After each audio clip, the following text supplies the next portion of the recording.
What goes into operating a successful horse farm?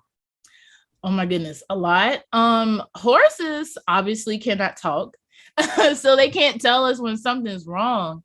And so, like, just checking and making sure you know those signs of colic. Colic is something that is common with horses. It just means like they're having some sort of abdominal pain, and sometimes that leads to death. We've lost a couple of horses to colic. Just no one being there to catch it. And then just getting up and at random times in the middle of the night because the horse might have got out. That has happened many times. Of course, if you have very structured, um, like an enclosed pasture, that doesn't happen, but sometimes things happen. Horses break stuff. We had a mule who would literally find a way to get out of anything, and she would let the other horses out in the other pastures. So, like, just imagine being comfortable and sleeping in your bed and you get a call. Y'all got some horses out at 2 o'clock in the morning. So just being really responsible and caring for those animals. But again, I love horses and I loved it. So for me, it's like, yes, it's challenging. It's cold outside. Sometimes it's super hot and I have to change my clothes like 3 times a day, but it is all worth it because they're just beautiful animals and I love being around them.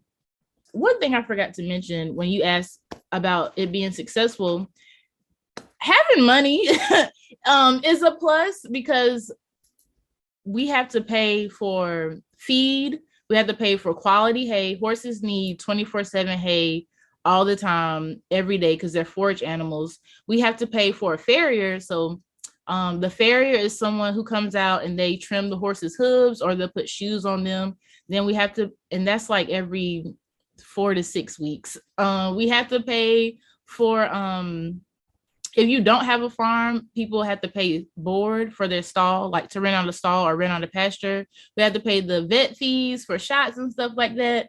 The list goes on and on and on, but it's like a reoccurring expenses. Oh, and the equine dentist. Horses get seen by the dentist. Most of mine get seen once or twice a year, and that's like a 150 calls per horse. So a lot of things go into it. And it's not always just riding. Like every horse we don't have it to ride. Some of them are what we call pasture pups. They just out there. Pasture ornaments, making the lawn look nice. Some of them we ended up with because somebody decided, this is too much for me. I don't want this horse anymore. And they never came back. And then some of them, I had my childhood horse up until last July. And I was just using her in my program. And so it wasn't like she was being ridden or anything.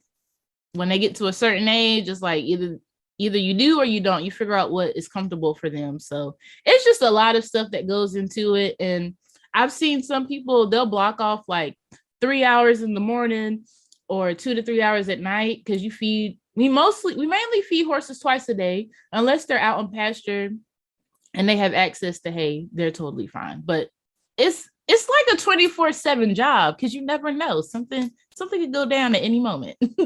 Got you. So you mentioned also, so it's like a 24/7 job, and it also takes money to upkeep them. How much could you give like an estimate of how much it would cost to maintain one horse like every month? Um, per month, I'm 1 horse per month. I'm gonna say because without boarding, like we're not gonna include boarding or how much lessons just to take care of it. I'm gonna say like anywhere from $500 to maybe $700 a month. Because it just depends again, like how much the cost of hay is where you are. Because right now, like everything else, hay is increasing. And you need at least one round bill, like those big old bills you might see, when you're driving or whatever. You need one of those per horse per month. That's like a rough estimate. And that is running us like $55 right now. Yeah, so it just depends on how much you willing to spend on feed. And I said 500 just because I'm assuming that, we're just going to calculate that up to budget for other expensive like the veterinarian and stuff like that. Got you. So it takes money to keep the horses and maintain them. Do they generate money, or like what's the reasons why people would have a horse if they're not riding them or having people charging people to ride them, how does a horse generate income or some kind of benefit? Well, there are people, well, let's think. If they're not riding, so there are people who might do like birthday parties, maybe, but not everybody does that, because you got to pay for insurance and all that stuff, and that's more money. Yeah, if they're not riding, I can't think of anything else that they Love the would. horses and have them.